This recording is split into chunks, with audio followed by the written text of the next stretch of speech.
Hey, y'all. Listen to this, if you can. Hormone production, because each chakra is corresponsively sort of related and situated in the body, where then the body expresses itself through the endocrine system and the production of hormones necessarily for proper functioning of this individual. It's coming. Okay. However, the chakras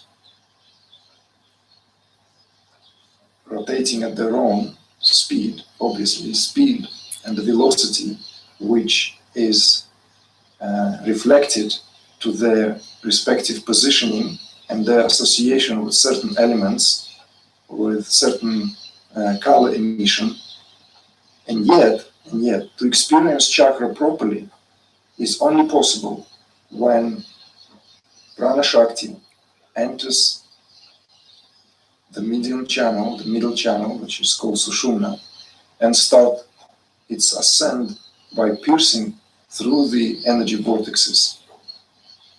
And that what reactivates the chakras and allows the chakras to release the information which is inherently stored within those vortexes. So it's like each chakra is the energy vortex of energy which contains psychic information which has been stored there for millennia, maybe for millions of years. You know, because that's, so each chakra we are related to the realm of a particular element. Like in case of the earth chakra, that connects us through its magnetic force. It connects us through the whole entire. Oh yeah. By the way, I'm listening to Victor Kufayev. He's like my favorite Tantra guru online. He's got a video here called Psychic Knots Rewiring. It's called Progressive Awakening, Psychic Knots Rewiring and Emptiness. And the reason I'm talking about this is because I'm in the middle of this process right now. Is for the last day or two, I've been having this experience of multi-dimensionality. And he's talking about this in this video. He's talking about how the chakras are repositories of information from thousands or millions of years. Let me just give you a vibe about what my experience is right now. And the funny thing is I've talked about this vibe for a couple of years. But every time it's kind of like in a different metaphor. Like I've got a video on here called The Black Box. And in the black box, I've got a metaphor for how thought structures work. And now it's a different structure, but it's the same thing. It's just a different visualization of what it is. So, and it's really ayahuasca-esque. It's really sci-fi. So what happens is there's an awareness of a thought, whatever thought it might be in your mind, right? You have an awareness of your thought, but you can pierce through its apparent significance. So typically you have a thought like, I want to eat something or whatever it is, and I'll go and eat something. And what happens is the thoughts seem to guide into physical reality. But I guess it's the Kundalini. This has the ability of breaking through this apparent reality of the thought structure to reveal the structure of consciousness itself and the creators of the consciousness, the designers of consciousness. And so the only way you can really describe this is it's kind of like, I'm looking at it right now, and it's like I'm looking at it. It's not like I'm seeing it in the physical world. It's consciousness is weird. It's just there. It's there in your mind. And I'm still looking at the wall here, right? But it's like this weird sort of overlay of conscious visual. And I mean, if you've done ayahuasca, you'll know what this is. A lot of times with ayahuasca, there seems to be an overlay over reality. So that's what I'm talking about. It's like an overlay, not real visible, but in my mind it's visible. It's very clear. And so what happens is when I think a thought, It's almost like a menu system in a gaming in like a PlayStation.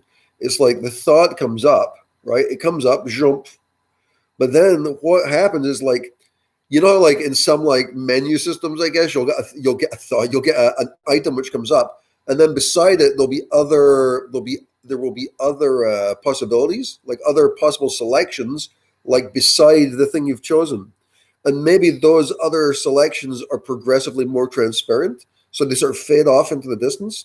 So here's the selected item. It's brilliant and boing. Then all the other possible selections you might have made are right down the side of it, cascaded out, right? Cascaded out with a sort of graduated transparency into infinity.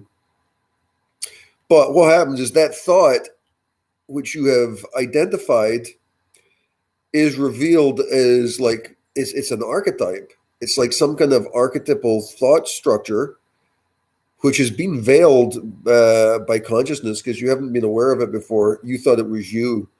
But what happens is when you can pierce through this veil of what is it?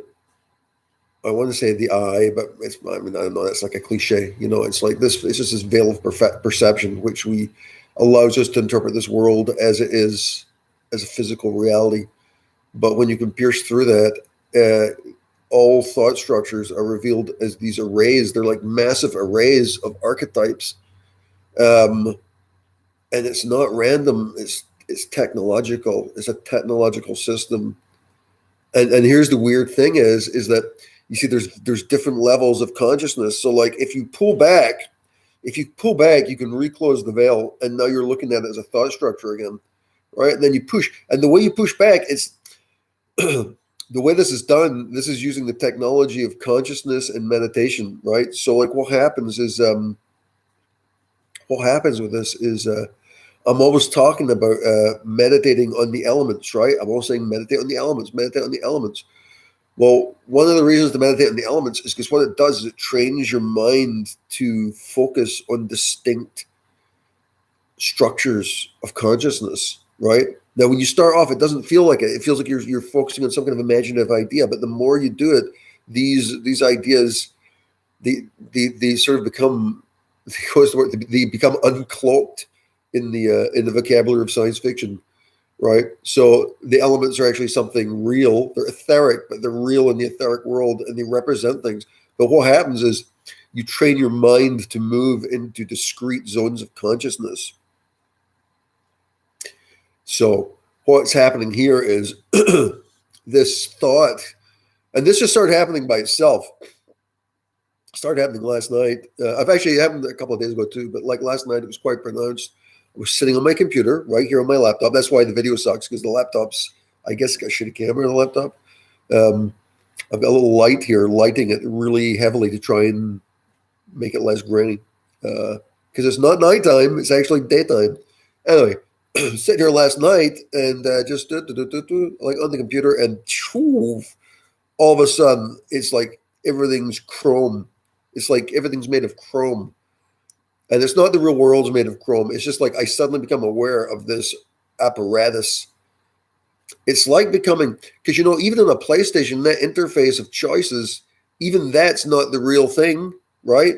That's not the real structure. The real structure is underneath that, right? That's like an overlay of what the processing is, right? So what happens is last night, I'm sitting there on the computer, and I go beyond it opens up, and I move right beyond the menu system into the revelation, I guess, for me. And I've had it before, but it's like it's always weird to see this. It's like this revelation of like, it's sci-fi. It's like a science fiction.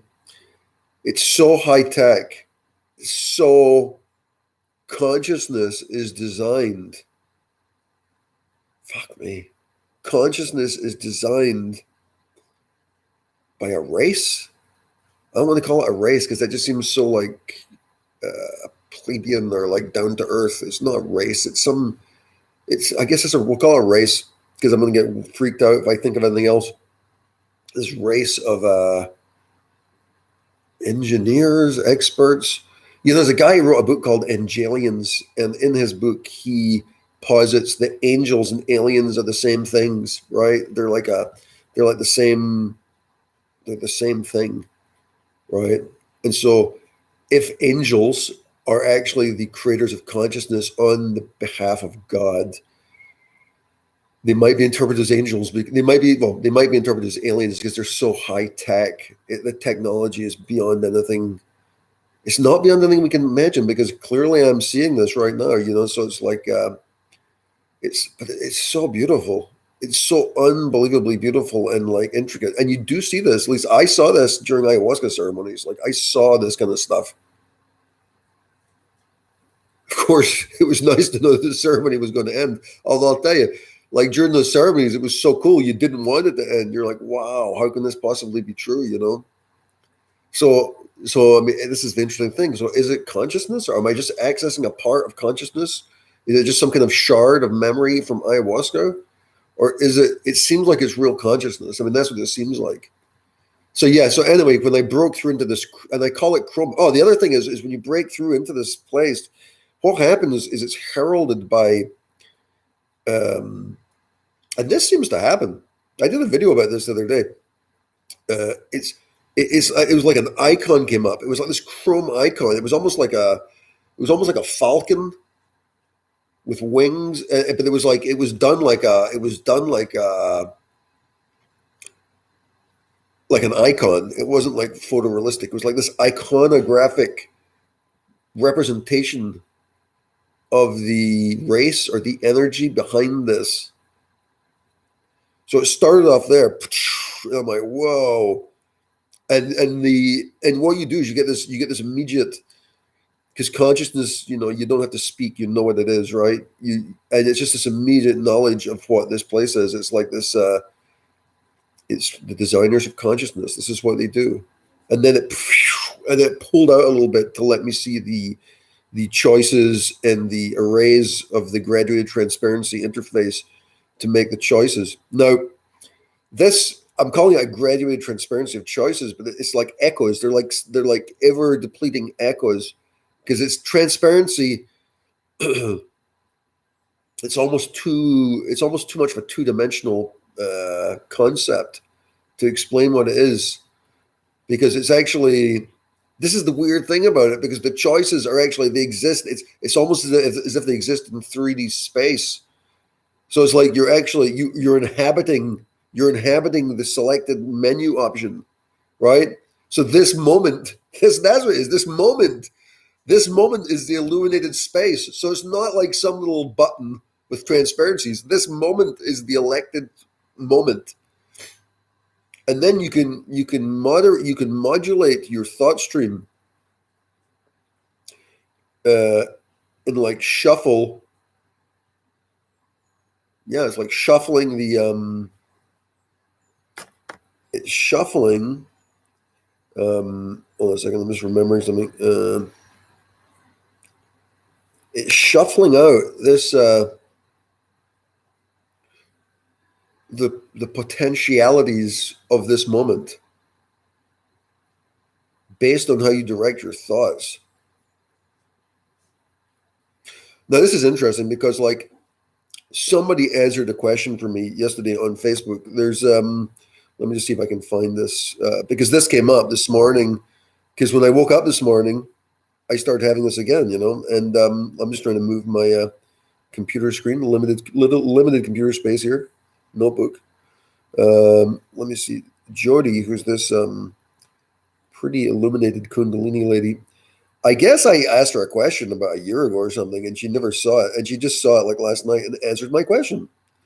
And she answered my question with a quote from the Bhagavad Gita. And my question was based on, where the frig's the question, dude? Come on. 20 hours, maybe it's before this. Hold on a second. She had written something on her wall, as people do, and I'd asked her a question over a year ago, like, what do you mean by that? And she answered by quoting the Bhagavad Gita, and it was basically about considering I can't find it at the moment. I'm trying to find it because it's better to read something than try and reimagine what it might have been. You should be able to search through this stuff on Facebook. Come on, Facebook. This is pathetic. That's 3 days ago. It was yesterday I saw this. Hold on a second. Jody. Yeah, so like I'll just try and explain the idea as I'm looking here. Or she'd put something up basically saying, oh, I remember what it was. It was like the 3 gates of hell. The 3 gates of hell are lust, greed, and hatred or jealousy or something. Something like that. And here it is. I found it. Of course, it's going to fucking close now. Okay, here it is. Boom. I can read it. Hell is 3 gates: lust, anger, and greed. This is a quote from the Bhagavad Gita. And I said to her, what's the best way to deal with these issues, in your opinion? And she says, lust destroys trust and is shown as a sin during the resurrection process. We learn this on our deathbed. We are born or we are reborn or we die.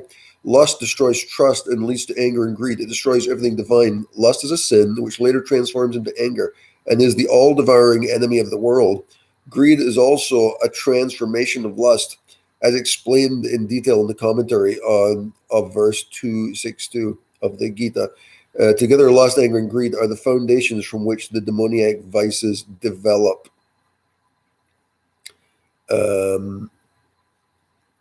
Please hold. Okay, so I just moved over to the Gita, 3 gates of hell. So here's the commentary. Sri Krishna describes the origin of the demoniac disposition and pinpoints lust, anger, and greed as the 3 causes for it. Previously in verse 336, Arjuna had asked him why people are impelled to commit sin, even unwillingly, as if by force. Sri Krishna has answered that it is lust, which later transforms into anger, and is the all-devouring enemy of the world. Greed is also transformation of lust, as explained in detail in commentary on verse 262. Together, lust, anger, and greed are the foundations from which the demoniac vices develop. That sounds, I think Jody was just quoting this. They fester in the mind and make it a suitable ground for all other vices to take root. Consequently, Sri Krishna labels them as gateways to hell and strongly advises to shun them to avoid self-destruction. Those desirous of welfare should learn to dread these 3 and carefully avoid their presence in their own personality. So this is interesting because obviously, like, things like lust are very popular these days, and quite compelling. And it's like, how do you control forces? How do you control modes of consciousness like lust, for example, right? Which has especially like when we're like at every angle battered by imagery to provoke greed and lust. Anger, not so much, maybe, yeah. Maybe anger too. So yeah, anyway, when I woke up this morning, I woke up and instantly had like a lustful thought. It was the first thing that went through my mind, right? I get no problems with that. Whatever. But what happened is this overlay came down, right? This overlay. And so what happened is this thought, this moment in time was transported. In a way, this is very much like the Matrix. You know the scene in the Matrix where Neo walks into this huge white space, and then he sort of like all the guns come down. There's guns stretching out into infinity, and he's got this choice to choose whatever he wants, stretching out into infinity. This is what it is. That's what I'm experiencing. But not in but you see, obviously in the Matrix, this is done in a dramatic way based on warfare and fighting. Oh wow, Chrome. Whoa. Whereas what actually happens is it's based on this precise moment. So when I had this morning, this lustful thought came into my mind, and I started thinking about it, like yeah, okay. And it's funny because this was fresh in my mind, this quote from the Gita. So I was just looking at it. I was just looking at the thought because I'm trying to separate from the thought structures, right? So I don't take possession of the thoughts. I observe the thoughts as they come in. So I'm sitting there observing it, and boom, this overlay comes out. this graduated reality transparency interface pops up, and I'm looking at some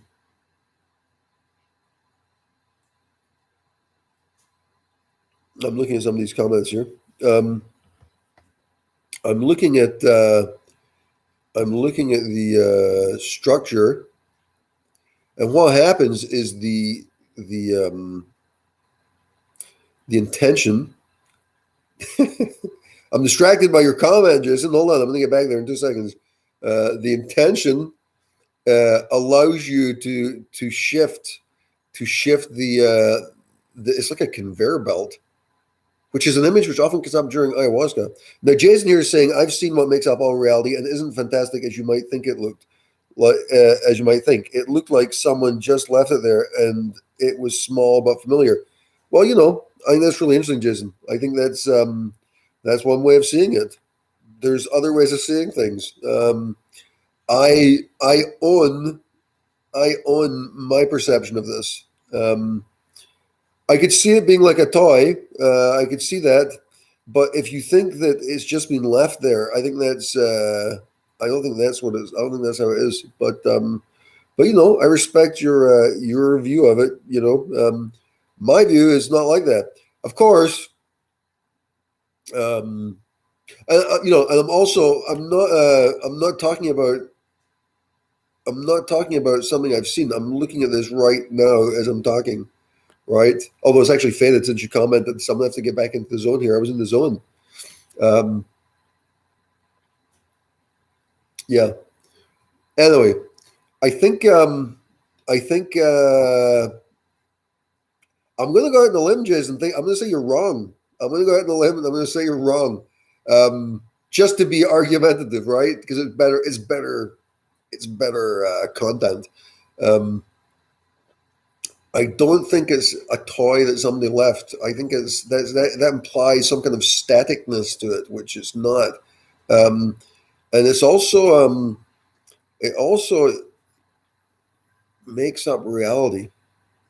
You've seen what makes up reality. And I'm interested in your perception of that. What makes up reality? If you're saying that what makes up reality isn't as fantastic as you might think, what is it then? What is it that makes it up? And how do you perceive consciousness? What's your perception of what consciousness is? Because consciousness was interesting. There's a couple of levels in this too. So it depends on what your angle is. For example, there's a lot of Buddhist meditators. And the book I just finished reading by Daniel Ingram, he clearly points out that during his, and he's an arahat, but he clearly points out that during his experiences in becoming an arahat, like he had experiences which seemed like trips, they seemed like psychedelic trips. But the one thing that happens with Buddhism is they really seem to, they don't focus on Kundalini. They don't focus on Kundalini. They call it the arising and passing away, and they kind of don't talk about it unless it becomes an issue, right? In some streams. And I think that's different. I mean, I think what my experience is here is is coming from Kundalini. And so it's interesting because like a lot of the Buddhists will make a distinction between enlightenment and Kundalini. So some tantric people like Viktor Kufiev, who I started off this video with, he points out that enlightenment is not possible without Kundalini, because Kundalini is the energy which allows consciousness to move. It allows consciousness to break through itself. It's like the diamond you use to cut through consciousness. Kundalini is that. But a lot of the Buddhist guys say enlightenment is possible without Kundalini. So there's actually two different sets of awarenesses going on here. Now, I'm not sure if I'm right about this, but my understanding of this is that, or the way I'm trying to sort of come to terms with this is, I think what it is I think that the enlightenment that the Buddhists speak of is really more about, it's really more about Shiva, for lack of a better word, right? It's really about pure consciousness. whereas the Kundalini is really about Shakti or pure Shakti. Now, the thing is with the Shakti, which is manifested in humans inside of the chakras, right? And now, you may not have heard this, but when I started the video, I was playing a video by Viktor Kufayev, which is a really good reference. He's like my favorite guy to listen to about this stuff. He's really knowledgeable. And his video, which I've now lost again, where is it? Was called Progressive Awakening, Psychic Knots, and Rewiring and Emptiness. But what he discusses how the chakras are repositories of millions of years of information. Essentially, what he's talking about this system of archetypes, which I'm trying to talk about here. There's a system of archetypes which is concealed inside of the chakras. If you don't have access to the chakras, you're not going to see this. And the chakras are specifically a Kundalini phenomenon. So if you're focused like purely on pure awareness on Shiva, and you diminish the importance of Kundalini, this may be something that you miss. And the reason I say, like, Jason, I respect your opinion is because, like, in my view, like, I've had like 5 different visions of what this is. This is not the first time I've had these visions. I've had this like 5 different metaphors of how this works, over the years. Yeah, so this is just like the latest manifestation of it. And and in some ways you're right, it's not true. But in some ways you're wrong, it is true, because it's like if you reach enlightenment by pure awareness, and your only interface with Shakti is as an energy source, then you can achieve equanimity on that level. If, however, you go more into Kundalini, because the truth is, there's an infinite. It's kind of like the depth of field in a camera, right? You can focus consciousness and blur out the background, blur out the foreground.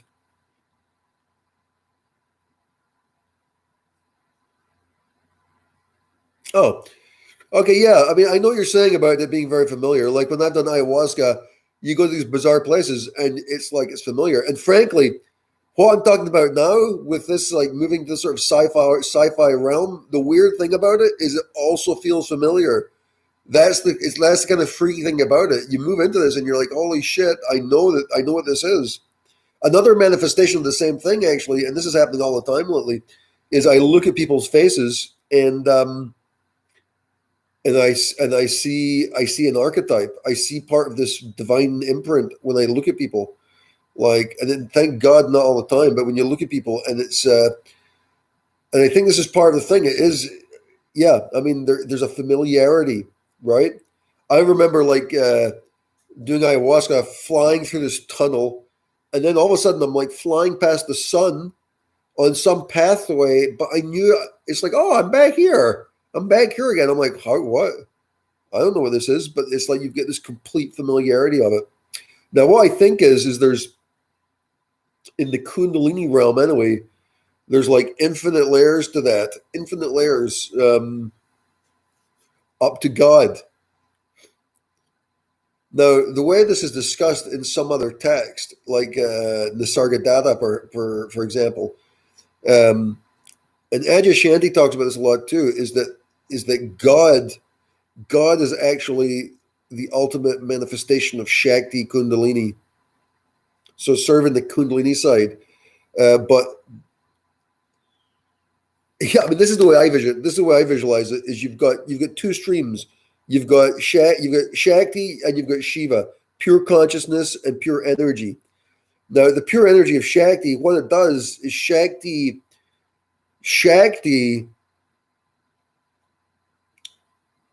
embodies form. It embodies form of pure energy, and then that form is inhabited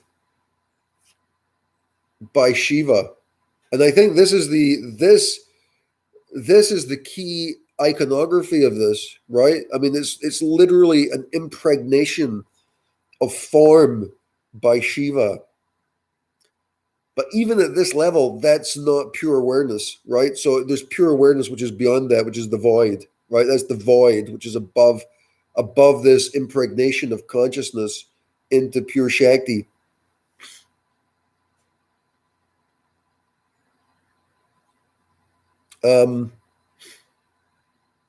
Yeah. So I mean, I guess that's.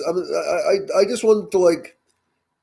Part of the reason I do these videos is for myself is because like it's like I go back to some of my old videos and it's like, oh, I remember that happening, and like there's so many things you would forget if you didn't record it, you know. So part of why I'm recording this is for myself to, because sometimes you forget these things, you know. Although, one of the things that Victor Kufayev talks about in this video I played, the Progressive Awakening, Psychic Knowledge Rewiring, Emptiness video, what happens is that these impressions that I'm having of this, of the designers of consciousness, of the sci-fi architecture, and that's just one level. You know, the thing is, it depends on what your access point is. You know, you could enter into this a different level completely, right? But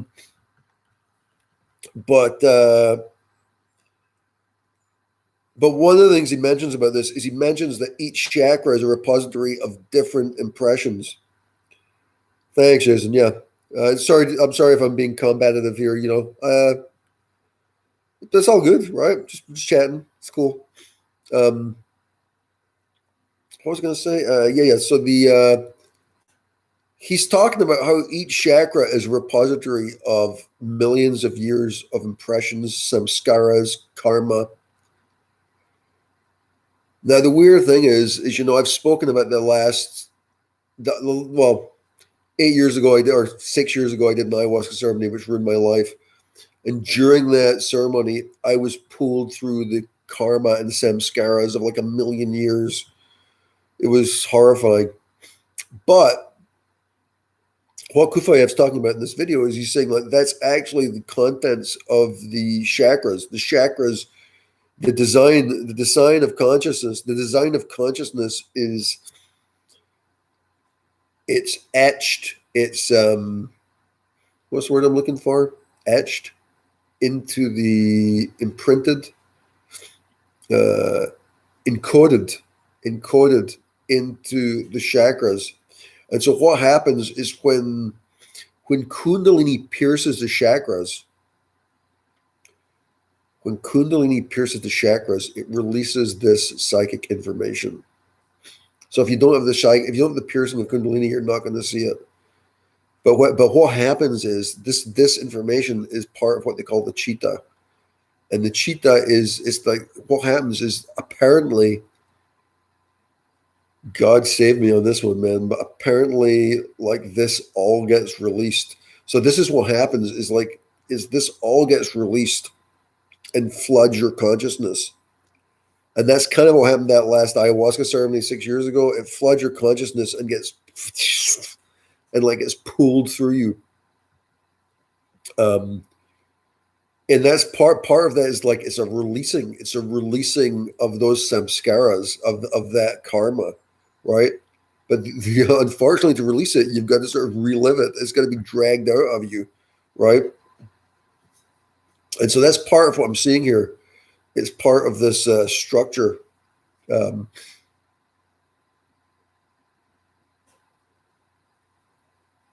Yeah, but eventually what happens is as this all gets pulled out, then, you know, this is why people often do like a year, like talking to Hilmar, who I did an interview with him a couple of weeks ago, but he was in his bed for a year, right, when he was going through this process because it was so intense, like he couldn't function in the real world because it was just so much information going through his head all the time. Just complete awareness. You look at an object and you have awareness of its archetypal, not just its archetypal significance in this moment, but you look at it and you understand where its divine origins come from design-wise. I mean, it's really overwhelming. You look at an object and I'm looking at a light right now. It's a circle with like a little stretched arm.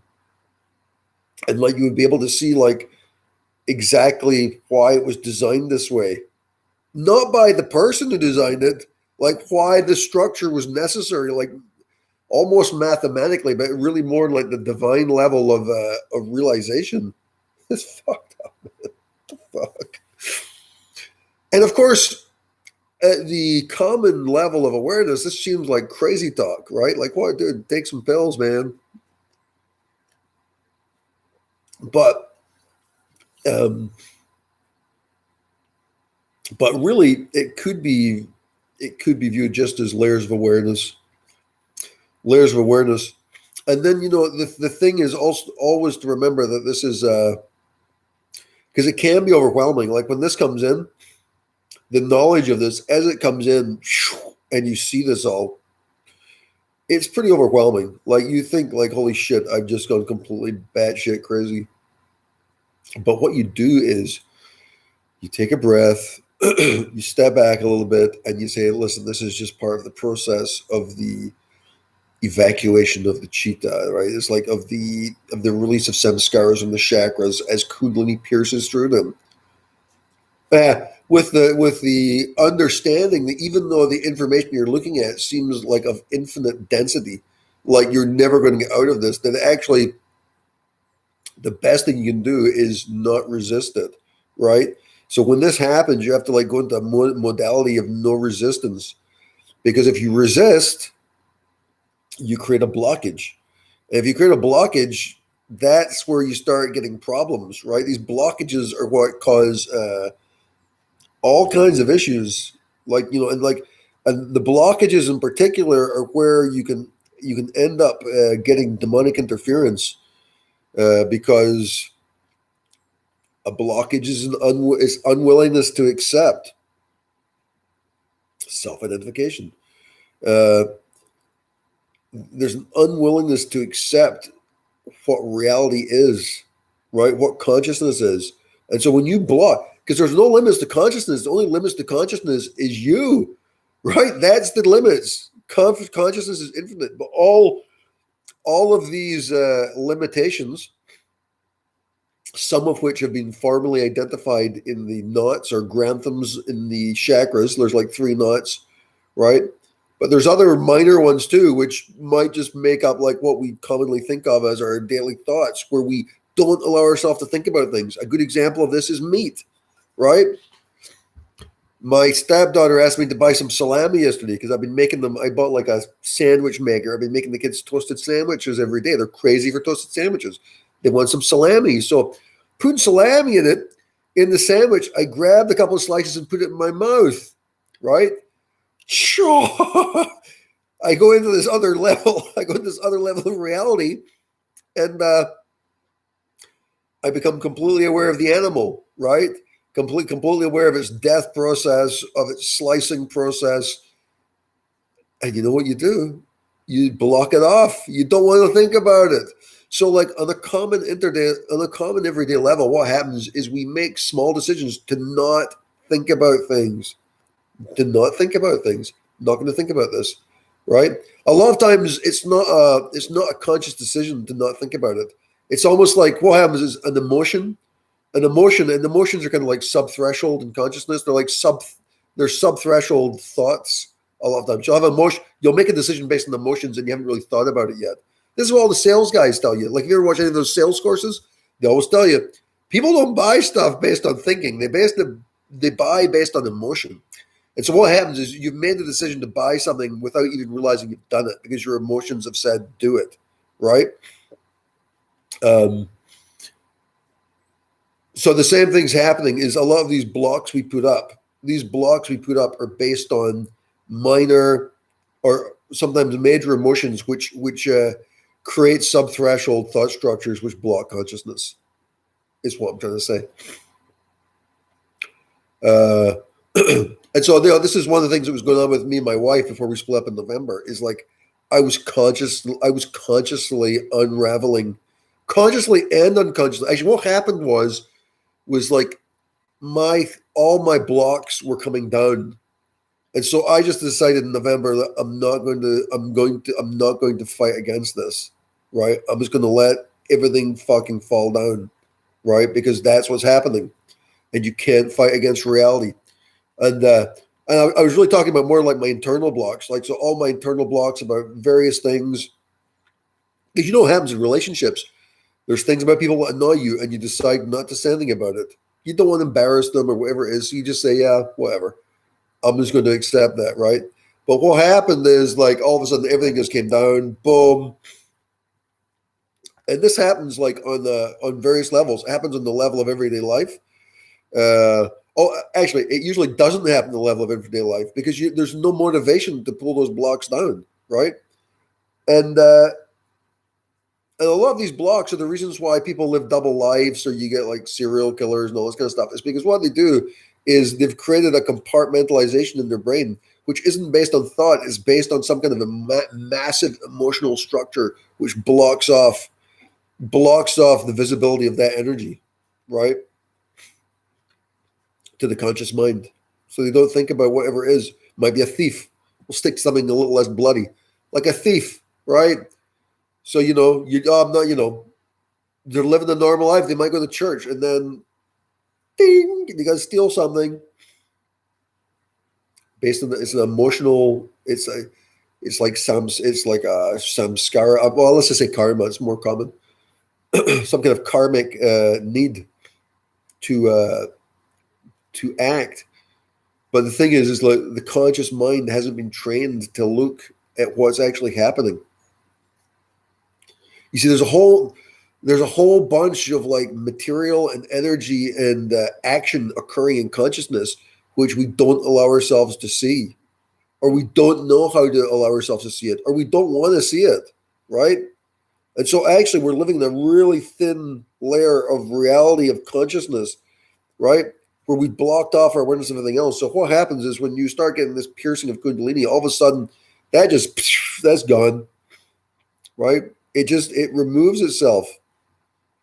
And so what you got to start doing, you start coming into this process of acceptance, and the worst thing you can do is resist it, because when you resist, it's not just what you resist persists. When you resist, you create energy structures which send out they send out energy signals into the friggin' ether about an unwillingness to accept something. And depending on the contents of that unwillingness, you're going to get corresponding outputs or feedback, corresponding feedback for what that stuff is. So, going back to the multidimensional interface and the ability to perceive a graduated transparency of archetypes based on this moment, and going to the Bhagavad Gita and saying, lust, greed, and anger are the three gates of hell. Although I think it specified the gates to personal destruction in hell. I think it's something like that. I think it's like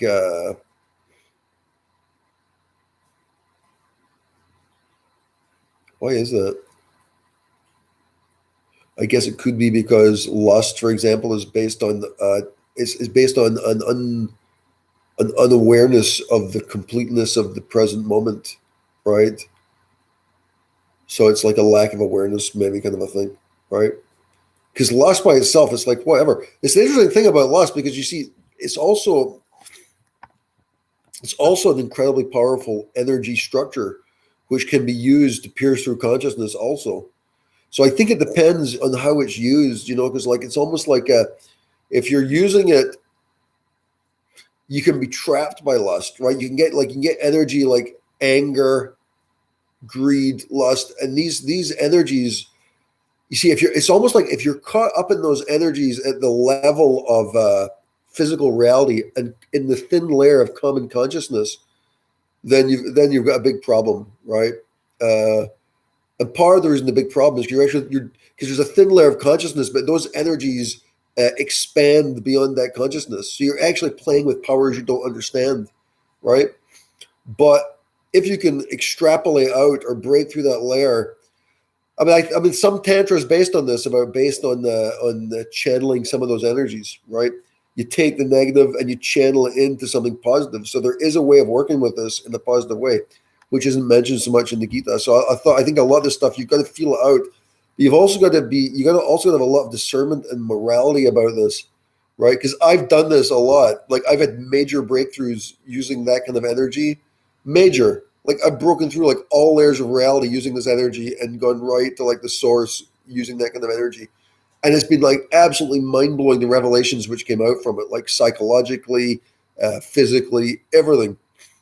So there's a potent energy source there. But the thing is you've got to like, the problem is that kind of energy is like, it's got hooks on it. There's like little hooks on it. And it's like, it just wants to pull you away back into like, back into lower consciousness structures, right? So that's why you've got a continual awareness of what's going on, because it can pull you down. It's like an undercurrent. It's like you want to go out onto the beach. It looks so beautiful, right? The waves are delightful, but there's an undercurrent which is going to pull you under. And that's kind of what those forces are like, you know. They seem very appealing on the outer perimeter, on the outer layer, on the surface of the ocean, but you're not aware of what their dangerous undercurrents are capable of doing, which is pulling you under. Right? So there's a way of dealing with this, I guess, which is possible. Anyway, I mean, the good thing is like, you know, sometimes that awareness of the multidimensional structure can be quite overwhelming.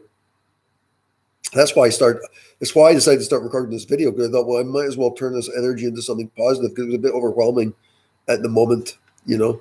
But it's actually gone down. This is a great thing. You start talking about things sometimes, and it's got this possibility to sort of like balance the energy. Whereas maybe before I was a bit what's it called, rahasic, which is like fiery energy. Like the process of speaking and explaining makes things more sattvic and sort of relaxed and elementally balanced, which results in equanimity or peace, right? It's like, what do they call that? There's a name for this in Tantra. There's a name for this. There's like the waters of consciousness. And basically all of our thoughts and our lives are considered like ripples on consciousness, right? On the surface.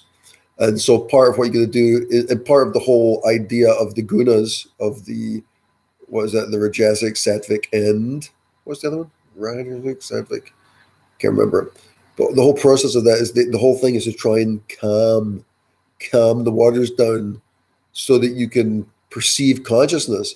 Because, for example, if somebody throws you off a boat in a stormy ocean, you're not thinking about the ocean, you're thinking about the next wave, which is going to hit you in the head, right? This is part of the problems with consciousness, right? Because there's too much energy tossing us back and forth that we have no possibility to see what consciousness actually is. So you try and balance the elements. You can do it with diet. You can do it by eliminating stimulating drinks. Excuse me. Stimulating drinks and other things. And that will help calm the waters. And then you can also do it by meditations, obviously the key technology in this. And also just thinking.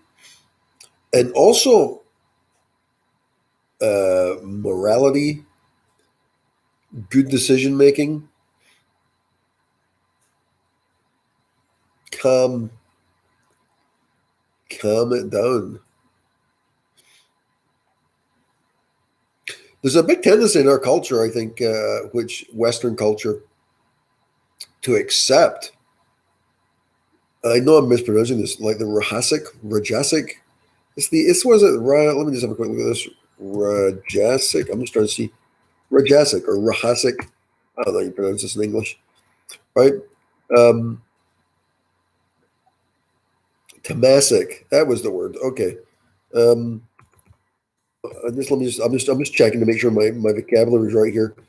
I'm calling this the gunas. I think that's right. The gunas. Three gunas. What are they? Sattva. Yeah, rajas, sattva, and tamas. That's it. Okay. So yeah. So the deal is the rakas is passion, active, confused. Tamas is darkness, destructive and chaotic. And sattva is goodness, constructive and harmonious. So the idea here is becoming more sattvic, focusing on goodness, constructivity, and harmonious is the way to go. But our whole culture, in so many ways, is based on the other values, particularly passion, activity, and confusion, and lately darkness, destructive, and chaos. Right, but the sattvic aspect of it has been so corrupted that people don't even take it seriously. Right, people don't take goodness, constructivity, and harmoniousness it doesn't even seem serious. It's almost like a fringe. It's almost like a fringe group, like people who do that. Or you a crazy religious person, right? But this is actually what happened today, because what happened is when I woke up, I had this lustful thought. I had the graduated transparent overlay of the present moment. And what I did was I moved my consciousness into a sattvic thought, right? And just beautiful peace. So it's interesting because there is this concept of predestiny. Like predestiny,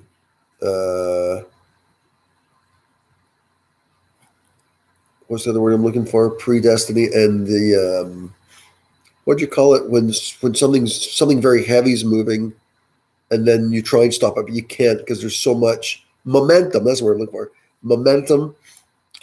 Like for example, if you've been living a rajasic or tamasic negative life, it's a lot of momentum behind that, right? It's got momentum. How do you stop that train? How do you stop that train from moving? Because it doesn't seem like you can, but the funny thing is, all it takes is one decision. It takes one decision. And also, what it takes is not just one decision, but it's the sort of conscious understanding that that's all it takes. It's actually more important. It's not a decision, because you see, if you make a decision and you don't really want to make the decision, it's not good enough. What it is you've got to realize that you got to understand the underlying consciousness of it to make it worthwhile. So if you can understand that, it only takes not that one decision can change your life, because that's okay, sound like Tony Robbins or something, but it's deeper than that. It's coming to understand that consciousness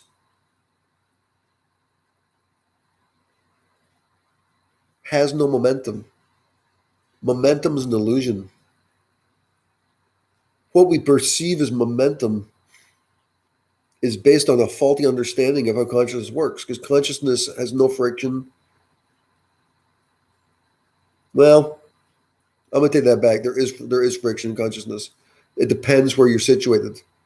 I'm the one who's always talking about the viscosity of consciousness. That implies resistance, right? So there is resistance in consciousness. But it depends where you're situated. What happens is that when you're in the lower chakras, like the earth element, there's a heavy amount of resistance. But as you become more sattvic, then you move up higher in the elements, and you start experiencing, in pure consciousness, there's no resistance. Okay. But what happens is, as you move up through the realm of human consciousness, through the elements, through earth, water, fire, air, you're progressively moving through less and less resistance as you go up. And then, of course, when you reach ether or the Akashic level, there's no resistance there, right? There's no resistance. So I guess what it takes then is it's a conscious understanding that there's no resistance with right understanding. But in order to have right understanding, that you need to have a comprehensive understanding of the viscosity of consciousness.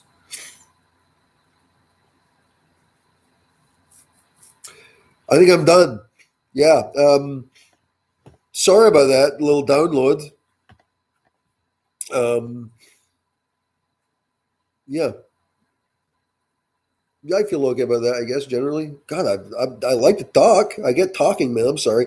Anyway, I'll talk to you guys later. Clearly, yeah.